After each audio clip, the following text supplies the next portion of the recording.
WhatsApp stochează fișierele temporare pe PC-ul dumneavoastră și în funcție de cât de multe primiți, uneori spațiul de stocare se poate umple.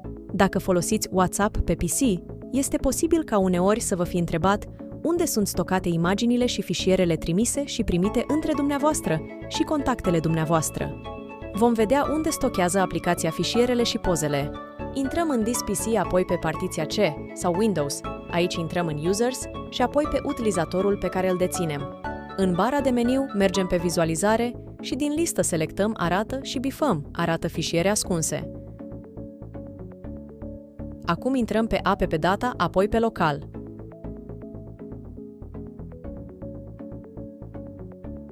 Aici căutăm Packages și îl accesăm.